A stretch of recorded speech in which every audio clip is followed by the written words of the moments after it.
Isso para mim tem sido uma alegria muito grande, porque cada grupo que nós passamos, nós sentimos o coração bastante aquecido por encontrar outros irmãos que estão na jornada junto conosco.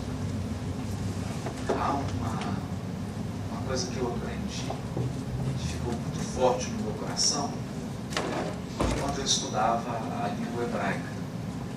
A língua hebraica tem uma característica dos verbos, porque ela tem outras vozes, ativo, passivo, mas ela tem outras vozes. Existe uma voz verbal que você mexe um pouquinho no radical do verbo, que é a voz intensiva. Então, por exemplo, o verbo quebrar, se você colocar na voz intensiva, ele vira despedaçar. É como se fosse um quebrar mais intenso. Ventar, se você colocar no intensivo, ele vira um tsunami, um sande. E o verbo aprender, se você colocar na voz intensiva, o intensivo do aprender vira ensinar. Então, na verdade, a pessoa para a língua hebraica, a pessoa que está ensinando, na verdade é aquela que está num processo intenso de aprendizado.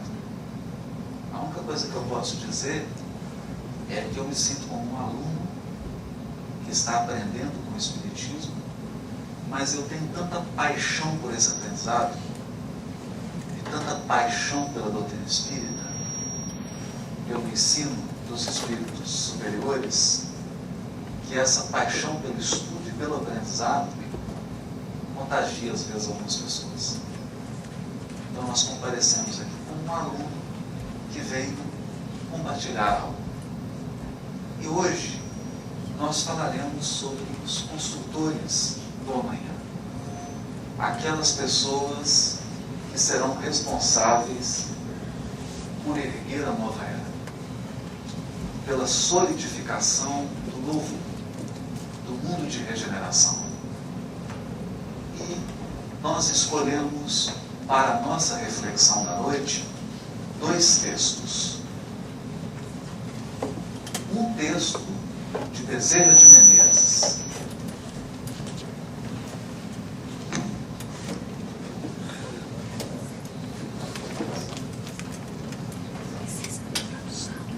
O primeiro texto é de Bezerra de Menezes, está no livro O Espírito da Verdade. Esse livro foi escrito em comemoração, na época, ao aniversário do Evangelho segundo o Espiritismo. É um livro coletivo, psicografado por Chico Xavier, mas ditado por Bezerra de Menezes, André Luiz, Caibar Schutel, Eurípides Barçanufo, Hilário Silva, Anália Franco, Ney, Emmanuel e outros. E o capítulo 1 desse livro é uma mensagem de Bezerra de Menezes intitulada Problemas do Mundo. E a segunda mensagem que nós vamos refletir é um comentário de Kardec, que está no livro A Gênese, no último, no finalzinho do livro A Gênese, que fala sobre a nova era. Nós vamos deixar para o final. O que nos chama a atenção nessa mensagem do Dr. Bezerra de Menezes?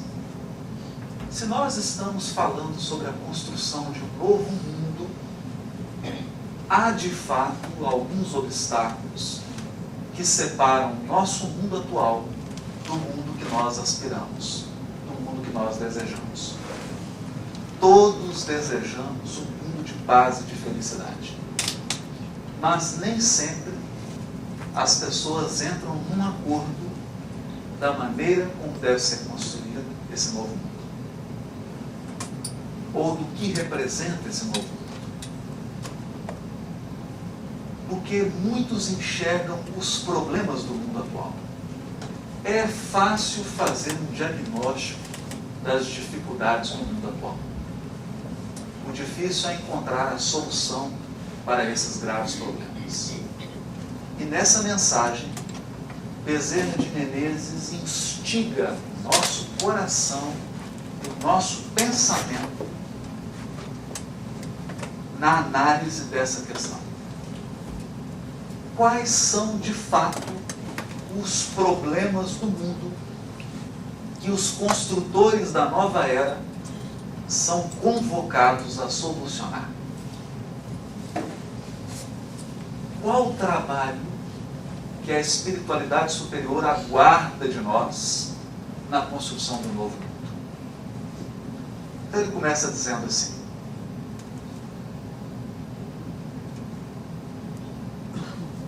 o mundo está repleto de ouro.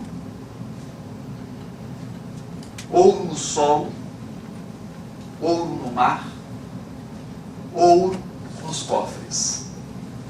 Mas o ouro não resolve o problema da miséria. O que o doutor Bezerra de Menezes está tentando dizer?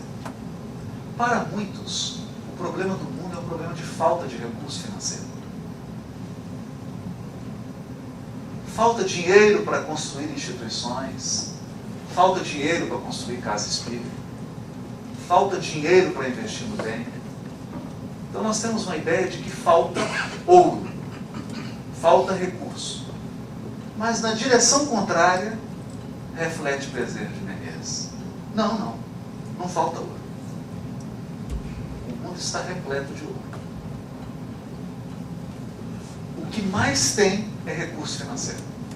E por que a miséria persiste? Vamos guardar a interrogação. Ele prossegue. O mundo está repleto de espaço. Espaço nos continentes, espaço nas cidades, espaço nos campos. Mas o espaço não resolve o problema da cobiça. Então vamos pensar. Será que de fato falta espaço? Ou sobra cobiça? O mundo está repleto de lugares vagos. Em qualquer país que você viaje, seja nas zonas urbanas, seja nas zonas rurais, o que mais tem é espaço. E por que temos desabrigados? Por que temos dificuldades de encontrar terreno para as obras do bem? Porque sobra cobiça. Assim como sobra espaço. E a cobiça é tamanha que nunca haverá espaço suficiente. Dr. Bezerra prossegue.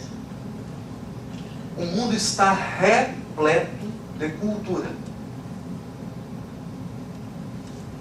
Cultura no ensino, cultura na técnica, cultura na opinião. Nessa viagem eu passei por Boston, tive a oportunidade de visitar Harvard. Esse país está repleto de instituições que são modelo do planeta. Esse país está repleto de jornais com artigos, talvez dos maiores jornalistas do mundo.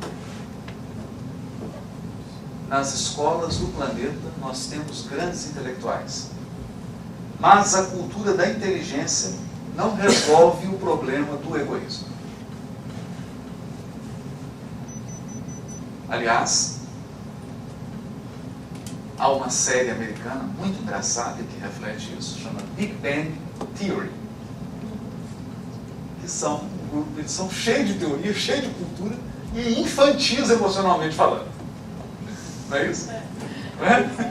Egoístas, não sabem viver em família, cheio de problemas, e todo PhD em física quântica, grandes intelectuais. A cultura não consegue resolver esse problema básico do egoísmo. Vamos seguir. O mundo está repleto de teorias. Teorias na ciência, teorias nas escolas filosóficas, teorias nas religiões. Dizem até que se você colocar 3 espíritas numa sala, ao final de meia hora você tem 5 teorias.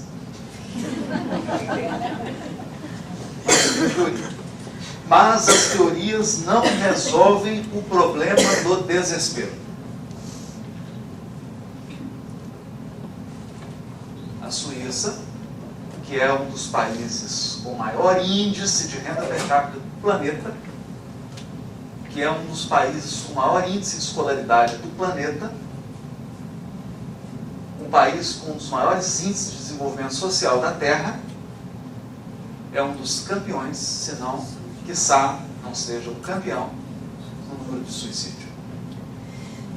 O Brasil, segundo dados atuais, passa a ocupar a lista dos 5 maiores países consumidores de antidepressivos do mundo. Então as pessoas estão sofrendo, são deprimidas. Começa com uma tristeza, essa tristeza começa a gerar um desânimo, daqui a pouco você perde a alegria de viver. Em perdendo a alegria de viver, você começa a experimentar uma falta de fé. Da falta de fé você caminha para o desespero, e esse desespero pode chegar ao suicídio. Ao suicídio. Embora todas as teorias. Nós temos teoria das cordas, teorias do Big Bang. Está cheio de teoria no mundo. Prossegue o doutor Bezerra. O mundo está repleto de organizações. Organizações administrativas, organizações econômicas, organizações sociais.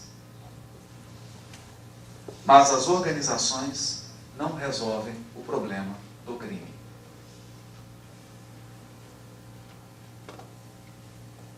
Eu não sei aqui, mas no Brasil é uma coisa engraçada. Você tem delegacias, tem polícia militar, tem polícia civil, tem tribunal de justiça, e criaram um órgão para controlar o tribunal. Daqui a pouco vão criar um órgão para controlar o órgão que controla os outros. Multiplicam-se as instituições, né? E a criminalidade continua subindo. A criminalidade é avassaladora. Por que as instituições não resolvem o problema do crime? Alguns criminalistas, há 10 anos atrás, lançaram uma teoria. O mundo está cheio de teoria. Se você aumentasse as penalidades, o crime diminuía. É o que todo mundo imagina. Então fizeram uma pesquisa em todos os estados da América e outros países que adotaram a pena de morte. E o índice de criminalidade é o mesmo.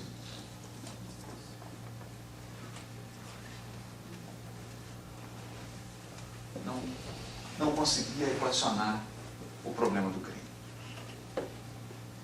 E aqui começa Bezerra de Menezes a descer mais fundo. Eu peço que você coloque o seu equipamento de mergulho. Se você não se sentir bem, faça um sinal e irá um instrutor para voltar com você para a superfície. Ele diz assim: para extinguir a chaga da ignorância que acalenta a miséria. Lembra que ele começou falando do ouro. Que está cheio de ouro, mas não resolve o problema da miséria. Aqui ele está indo na causa. Dizendo que a miséria é um problema da ignorância. Mas como assim ignorância? Ignorância dos verdadeiros patrimônios espirituais. Porque se tivéssemos consciência de que o patrimônio espiritual é muito mais valioso do que o patrimônio material, não haveria miséria no mundo. Para dissipar a sombra da cobiça que gera a ilusão. Então aqui ele está falando do parágrafo 2º, que fala do espaço. Está cheio de espaço, mas está cheio de cobiça. E a cobiça é fruto da ilusão.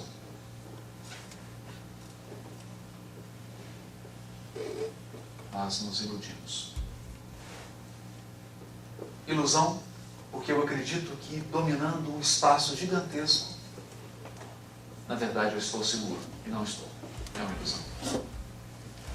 Nós nos lembramos aqui de um caso, para retratar essa ilusão, de uma pessoa que vivia na casa de Chico Xavier, cuidava do Chico, e ela nos contou que certa vez, 4 horas da manhã, o Chico levantou, e eles tomaram um susto, na hora que ela viu aquela movimentação na cozinha, ela acordou, Chico, 4 horas da manhã, minha filha, vamos receber uma visita. E ela já tinha aprendido, depois de tantos anos, a não questionar o Chico quando se tratava desses assuntos, né? E ele pôs a mesinha do café, quando deu 4h15, tocou a campainha. Um dos empresários mais ricos do Brasil pediu para falar com o Chico Xavier. Ele já estava de pé, o café na mesa, não pode cantar que eu já estou esperando ele. Esse homem entrou e chorou de 4h30 às 6 horas da manhã. E o Chico conversando, consolando, e esse homem em prantos como uma criança. Quando ele saiu, uma pessoa que estava na casa disse assim: nossa, Chico, esse homem é tão rico. E o Chico disse assim: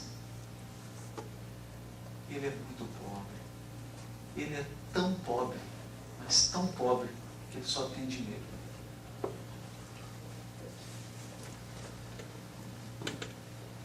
Essa ilusão que gera cobiça. Para exterminar o monstro do egoísmo que promove a guerra. Egoísmo. Porque eu imagino que o mundo foi feito para mim ou para o meu grupo. É um profundo egoísmo. Nós vimos até conversando com o André, é um fenômeno que acontece no Brasil. Tem pessoas que pensam que a Turnpike foi feita para ela. Só para ela. Foi construído para ela. Mas para mais ninguém no planeta. É dele. É um problema do egoísmo. Para anular o verme do desespero que promove a loucura. Porque começa com falta de fé. Começa com um pouquinho de tristeza. Essa tristeza vai aumentando, vira depressão, vira desespero, vira loucura. Que acaba desembocando no suicídio. E para remover o charco do crime que carrega o infortúnio, o único remédio eficiente é suspense, né? Que o Dr. Bezerra vai dizer. É o Evangelho de Jesus no coração humano. Bom, a gente toma um susto. Evangelho de Jesus no coração humano? O que ele está tentando dizer com isso? Eu vou ler o último parágrafo da mensagem para a gente retornar nesse ponto. Sejamos assim valorosos, estendendo a doutrina espírita que o desentranha da letra. Ou seja, o Espiritismo desentranha o Evangelho da letra na construção da humanidade nova. Então, quando o Espiritismo enxerga o Evangelho e tira o Espírito da letra, ele tem em vista um propósito. Qual é o propósito?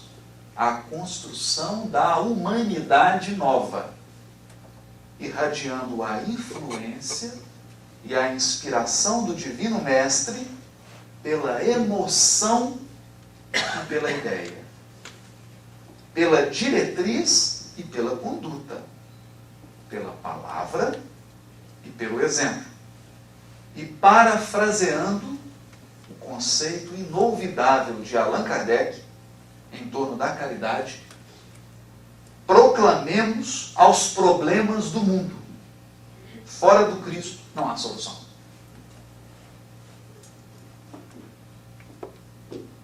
Mas o que Bezerra está tentando nos dizer? Porque tem 2000 anos que nós fomos educados a pensar de um jeito. Como que nós somos educados a pensar? Tem 2000 anos de condicionamento psicológico na nossa evolução espiritual. Que condicionamento é esse?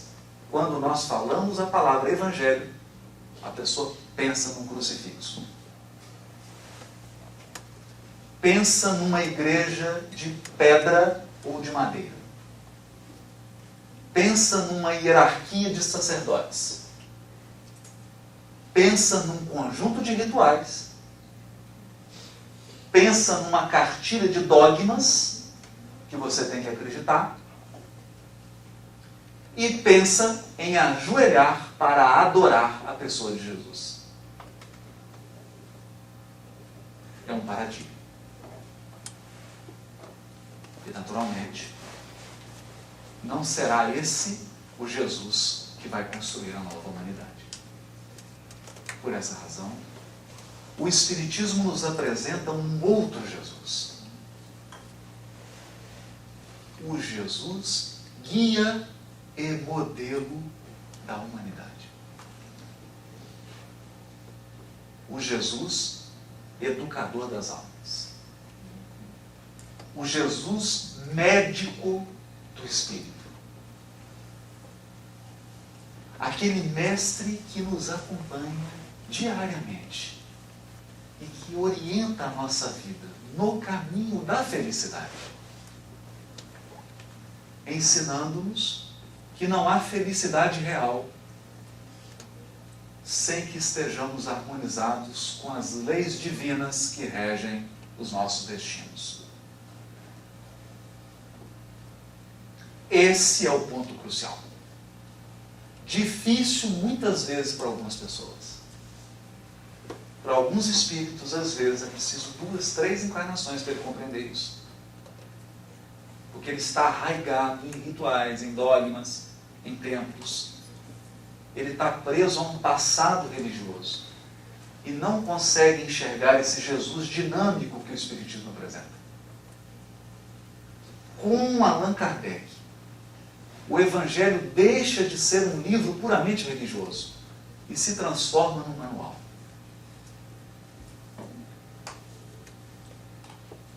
Num livro de consulta. Um GPS. Mas não um GPS material. Um GPS da evolução espiritual. GPS da evolução espiritual. Então vejamos. Vamos avaliar algumas situações.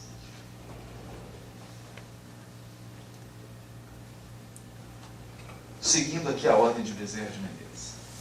A questão do recurso financeiro. Na primeira reunião dos apóstolos, conta-nos Humberto de Campos. Judas, que era alguém ligado a essa questão das finanças, era o tesoureiro do colégio apostólico, estava com a mente focada nos recursos. E ele imaginava, ora, se Jesus está falando de uma renovação, nós vamos precisar de muito dinheiro. Porque ele não entendia que era uma renovação de coração para coração. Um coração que se reforma, inspira um outro a se reformar, e os corações vão, numa reação em cadeia, se transformando. Então ele pega uma bolsinha e começa a arrecadar. Mas todo mundo sabe aqui que os apóstolos tinham uma renda per capita baixa. Então ele arrecada muito pouco. E ele vem com aquela bolsinha, com poucas moedas, e diz para Jesus assim, mestre, são poucas moedas, mas é o que eu consegui arrecadar. E aí Jesus olha para Judas e diz assim, Judas, são poucas moedas, mas cuidado para que não sucumbas ao peso dessa bolsa. Por quantas moedas ele trai de Jesus? Era exatamente o peso daquela bolsa. Era pouco, mas foi o pouco suficiente que comprometeu a encarnação de Judas. Ficou a lição. Ficou a lição.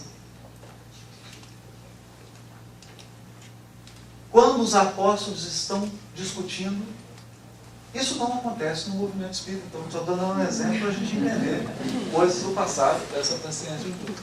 Eles estavam discutindo qual era o melhor apóstolo.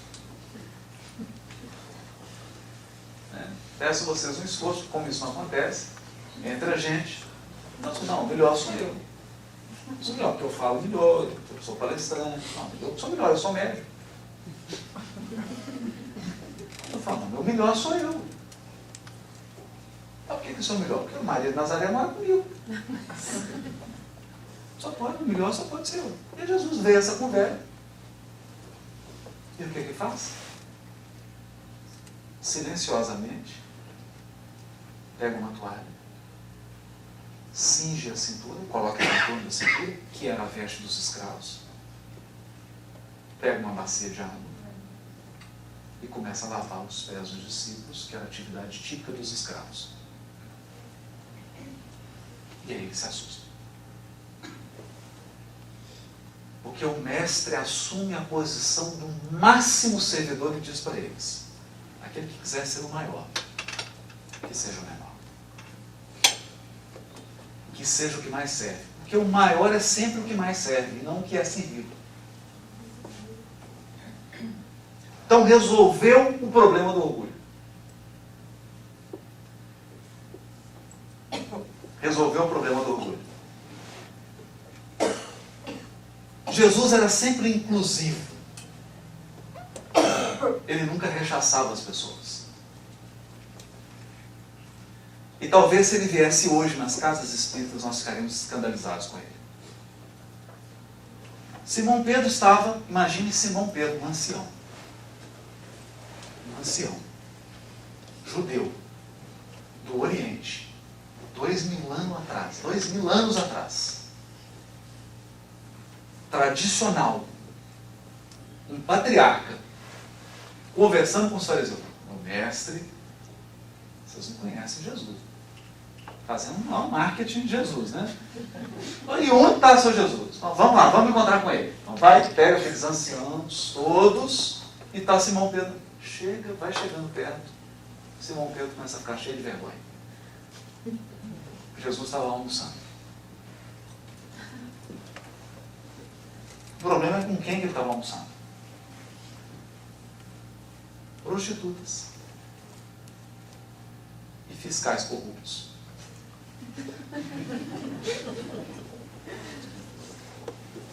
Então, foi um choque, porque ele falou, mas esse é seu mestre? Eu sou mestre de cercar de prostituta. Aquela turma ali, rapaz, é a turma do mensalão.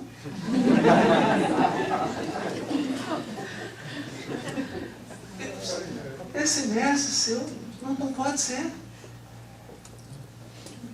E eles ficaram constrangidos. Eu não entendi como é que Jesus podia se misturar com as pessoas que estavam errando. Ou quem está errando, fica lá errando, eu vou embora, deixa eu errar sozinho. Assim? Pois bem. Vamos questionar Jesus sobre esse fato.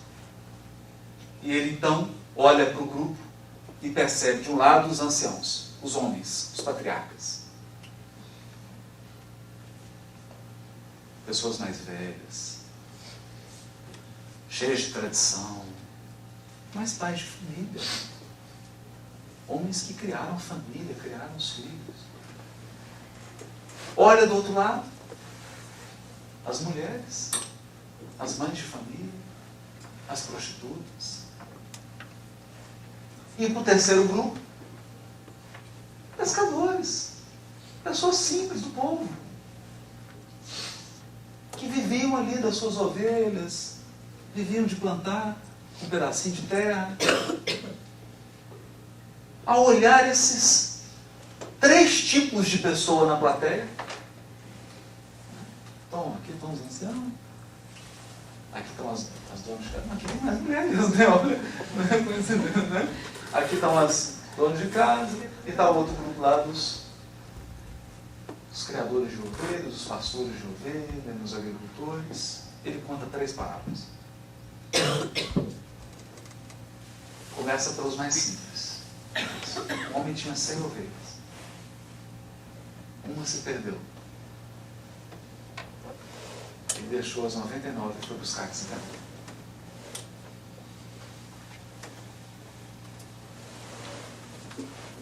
Os pastores entenderam. Porque não há pastor que deixa uma ovelha.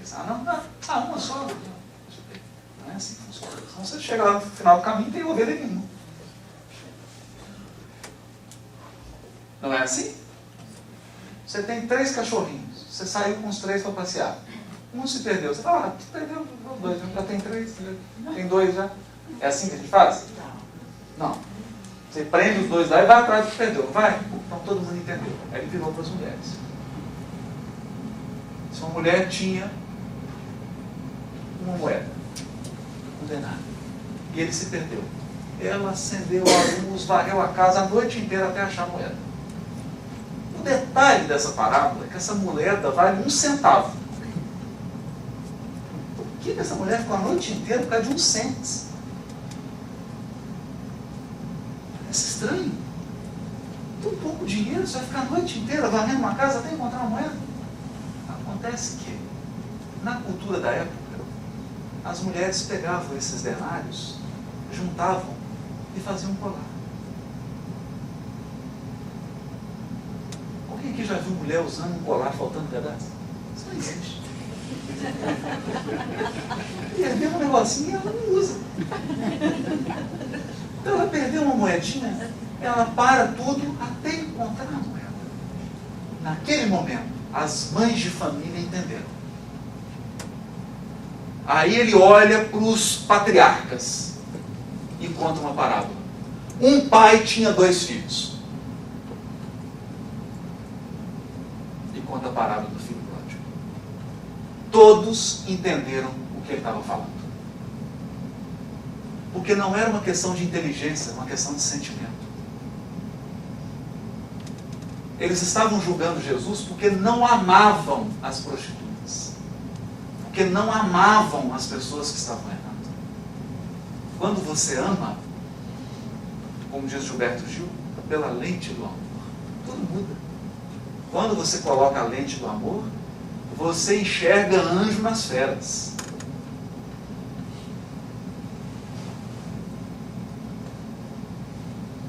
Enxerga anjo nas feras.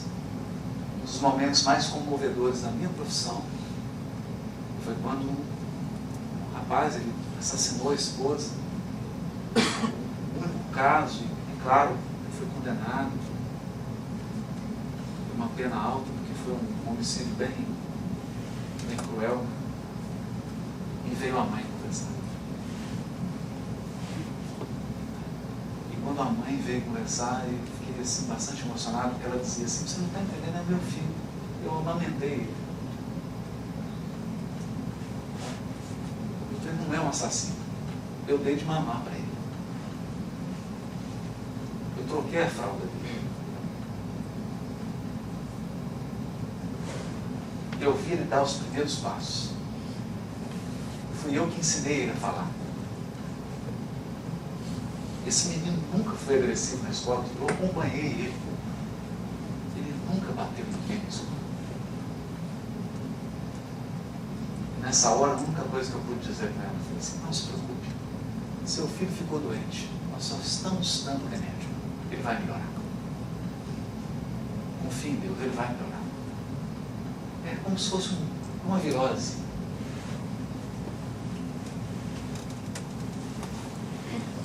Então, é esse o Evangelho do Espiritismo. É esse o Evangelho que o Espiritismo fala. Um Evangelho dinâmico. Um Evangelho que tem a ver com conduta, com sentimento, com humanidade, com conduta moral, com valores éticos, que a humanidade já incorporou em parte, já incorporou. Pega a Constituição norte-americana e você verá o Evangelho lá nos Bill of Rights. Porque só há direitos humanos nesse país porque os Founding Fathers se inspiraram no Sermão do Monte e fizeram a Declaração dos Direitos.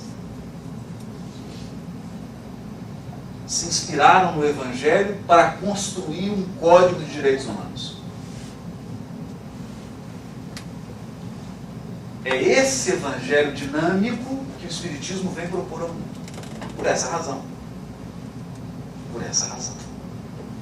Diz Allan Kardec, no livro A Gênese,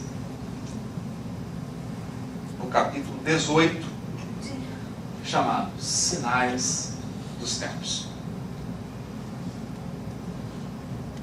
Ele diz assim: o espírito de incredulidade que se apoderara das massas ignorantes ou esclarecidas e as levava a rejeitar com a forma, a substância mesma de toda a crença, parece ter sido um sono. Um sono. A cujo despertar se sente a necessidade de respirar um ar mais vigorante. Involuntariamente, lá onde o vácuo se fizera, procure-se alguma coisa, um ponto de apoio. Então ele está dizendo que a humanidade está acordando de um sono e está sentindo necessidade de um ar fresco. Está sentindo necessidade de respirar um ar puro. Está sentindo necessidade de uma crença que dê esperança, que dê conforto, que dê alegria íntima. Aí ele diz assim: se supusermos, possuída desses sentimentos, a maioria dos homens, se todos os homens passarem a ter esse sentimento, poderemos facilmente imaginar as modificações que daí decorrerão para as relações sociais. Todos terão por divisa, 2 pontos. Quais serão os valores do mundo? Caridade, fraternidade, benevolência para com todos, tolerância para todas as crenças.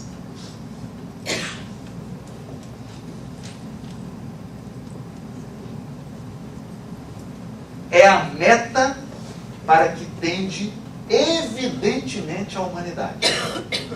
Esse é o objeto de suas aspirações, de seus desejos, sem que, entretanto, ela perceba claramente por qual meio vai realizar esse objetivo. Ensaia, tateia, mas é detida por muitas resistências ativas, ou pela força da inércia dos preconceitos, das crenças estacionárias e refratárias ao progresso. Faz-lhe mister vencer tais resistências, vencer essas resistências, e essa será a obra da nova geração. O que Kardec está dizendo?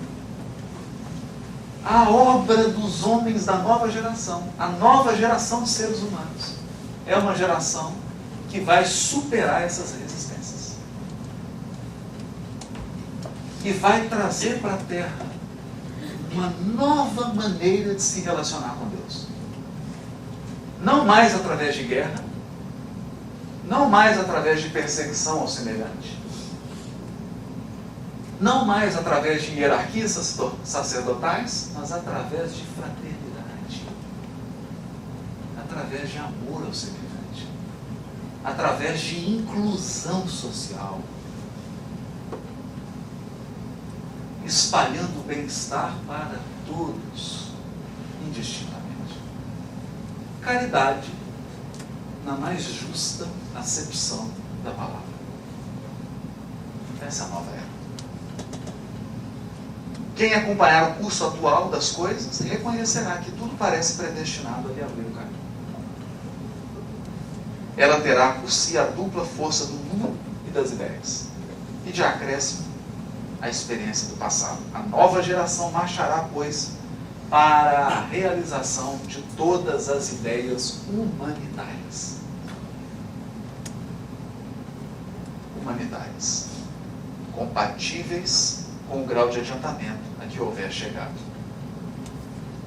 Avançando para o mesmo alvo e realizando seus objetivos, o Espiritismo se encontrará com ela no mesmo terreno. A humanidade está progredindo e o Espiritismo vai encontrá-la.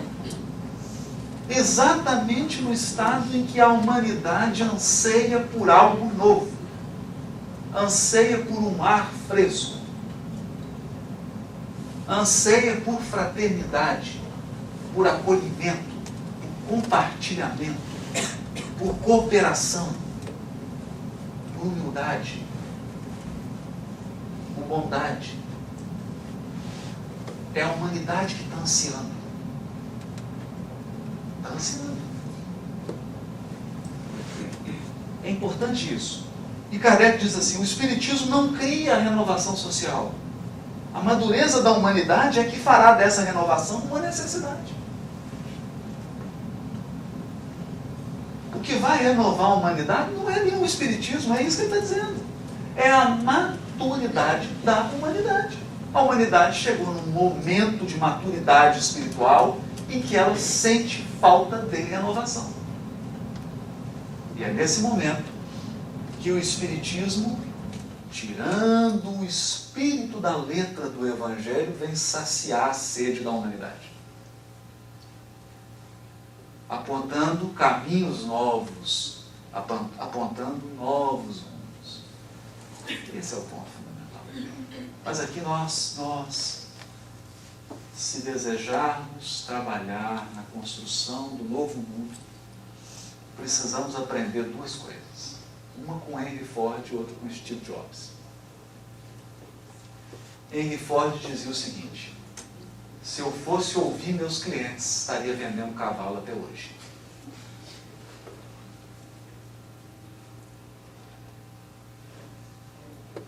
E Steve Jobs, fundador da Apple, que disse: as pessoas não sabem o que elas querem, até você mostrar a elas.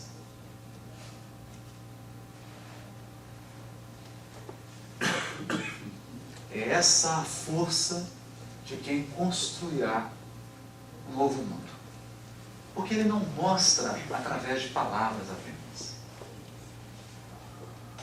Ele mostra através da sua própria vida, da sua conduta. A sua forma de viver atrai. E nesse ponto, Jesus é de novo nosso guia e modelo. O Evangelho, podemos ler os 4 Evangelhos, nós vamos perceber uma coisa curiosa. Há várias referências ao Evangelho de Marcos, de Lucas, de Mateus. Assim, Jesus acordava antes do nascer do sol e ia orar no lago, orar no monte. Antes do sol nascer, ele ia orar. Quando o sol nascia, tinha uma multidão em torno dele. Por quê? Coloque um pote de mel e as abelhas virão. Coloque um foco de luz e esse foco de luz atrairá.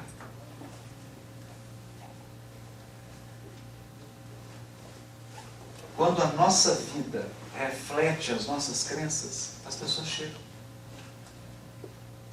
Porque o magnetismo do amor atrai. Atrai.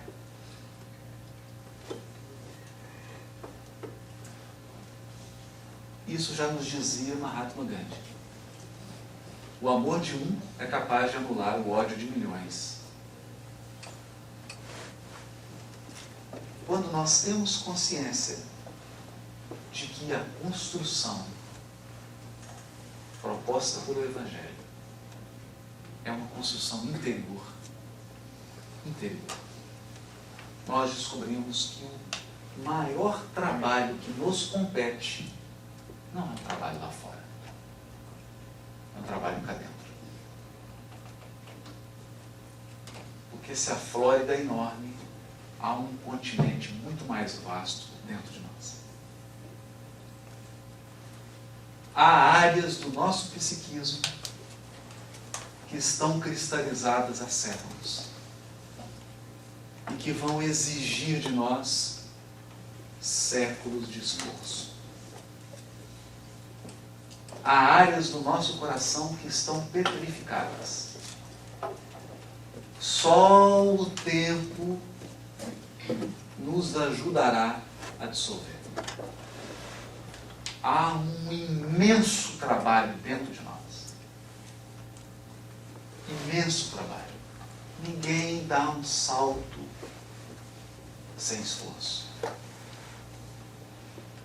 Há pouco tempo, isso foi até citado, eu tomei contato com um livro de um escritor famoso de grandes jornais aqui dos Estados Unidos, Malcolm Gladwell.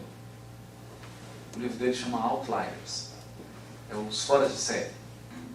E ele faz uma pesquisa com pessoas que se destacaram nas mais variadas áreas: música, teatro, cinema, indústria, informática, pessoas que se tornaram grandiosas na sua área específica. E ele fez uma estatística e chegou a uma conclusão: ninguém é bom numa coisa antes de 10.000 horas. 10.000 horas. Então nós ficamos pensando nesse grande trabalho que vai ser feito dentro de nós. Para alcançar a paciência, no mínimo 10.000 horas. Com alguém que tira a sua paciência do seu lado.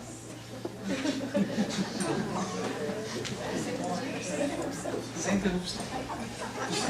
10.000 horas. É um condicionamento físico. Não é? Há quem diga, não sou eu que estou dizendo, que o cônjuge é um personal trainer. Ele, isso quem disse Roberto Almeida, ele condiciona. Ele aumenta seu condicionamento. Te ajuda a perdoar, a ter paciência, a dividir, a compartilhar, a ser fraterno, a pensar antes de falar. Eu só não treino da alma. E quando nós construímos por dentro, nós cativamos por fora. Por que as pessoas se aproximavam dos cristãos primitivos? Porque diante de todo o sofrimento, diante de todo o desafio, viam naquelas pessoas, pessoas em paz. Cheias de fé, cheias de confiança. Cheias de confiança. Então elas imaginavam de onde que essa pessoa tira essa força. De onde? De onde ela tira essa força? Eu quero essa paz. Eu quero essa alegria. Eu quero essa felicidade. Eu quero alcançar isso. Esses serão os construtores do amanhã. De modo que, concluindo essa reflexão da página de Bezerra de Menezes, nós vamos aprendendo que não é o recurso, não é o espaço, não é o número de instituições. A humanidade tem tudo, todos os recursos para ser um mundo feliz. Só não é porque não tem seres humanos ainda preparados. Seres humanos ainda dispostos a ser uma nova humanidade. É por isso que o trabalho de Jesus é um trabalho gradativo. E eu gostaria de encerrar contando uma história. Está na Antologia Mediúnica do Natal. Simão Pedro já estava aproximando dos 80 anos de idade. Entra um grupo de soldados. Simão Pedro falava para aqueles cristãos de Roma. E eles prendem Simão Pedro.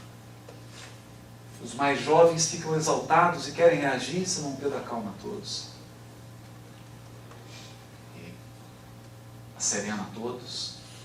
E com a sua brandura, com a sua serenidade, com a sua fé, ele estabelece um patamar vibratório diferente. Mas um centurião, inexplicavelmente, foge da média dos soldados. E durante todo o percurso, zomba de Simão Pedro. Profere palavras tentando levar Simão ao ridículo. Esse centurião destoava do grupo. Simão Pedro quase que não ouvia as acusações. Ele começa, já pressentindo que a sua desencarnação se aproximava, começa a rememorar a Galileia. Então ele se vê andando por Cafarnaum, se vê andando por Dalmanuta, por Betsaida, por Magdala. Ele vai revendo as paisagens, vai lembrando das refeições feitas ao lado de Jesus, vai lembrando das noites em que Jesus abria os textos e comentava dentro da casa dele, vai lembrando dos 12 companheiros, dos primeiros trabalhos, e começa a ser invadido por uma saudade enorme de Jesus. Sente muita saudade. Saudade de ouvir de novo a voz de Jesus, de sentir as mãos dele, sentir o abraço do Cristo. E fica absorto naquela memória, naquelas lembranças, e vai caminhando. Quando ele menos percebe, eles colocam ele num crucifixo e colocam de cabeça para baixo.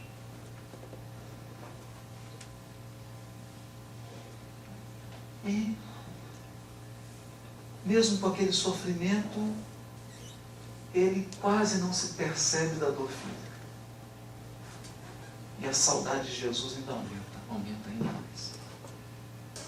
Amanhã acaba, passa a tarde, quando chega no final da tarde e eles percebem que ele demorava a morrer, esse centurião pega uma pedra e arremessa na cabeça de Simão Pedro.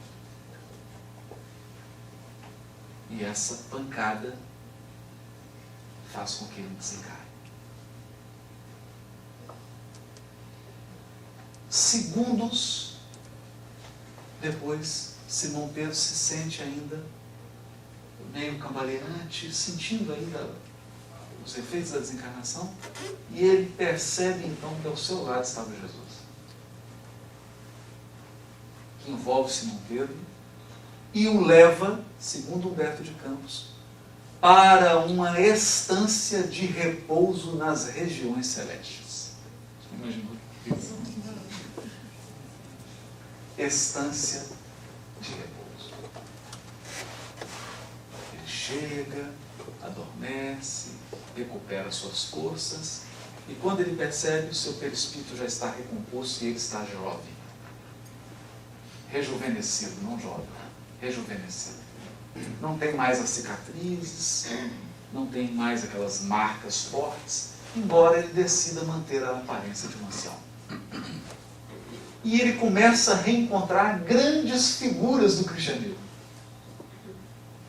Os apóstolos que já haviam precedido ele, já haviam desencarnado, outros companheiros de luta, todos naquela estância e Jesus ao lado deles.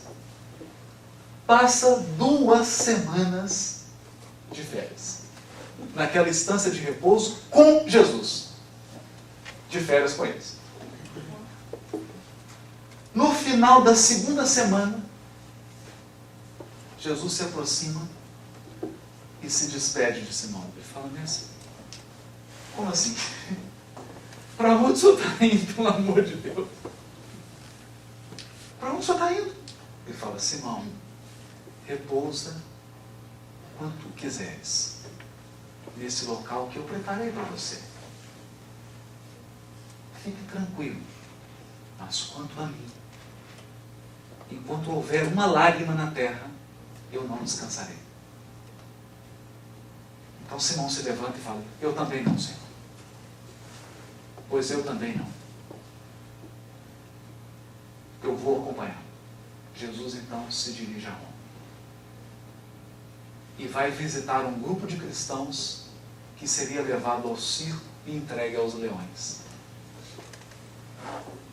E quando o mestre chega, ele vai tocando algumas cabeças, vai consolando algumas pessoas. Simão Pedro também começa a inspirar fé, inspirar coragem. De repente, Jesus toca no ombro dele e fala: Simão, alguém te procura. Quando Simão vira,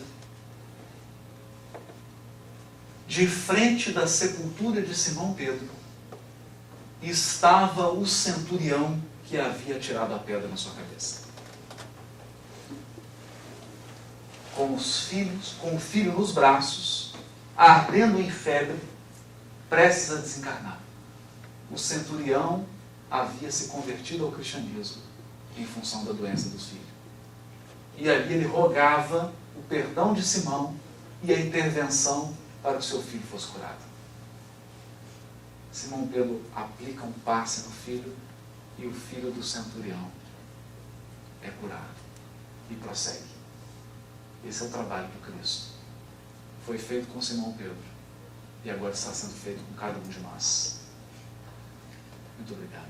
Boa noite a todos.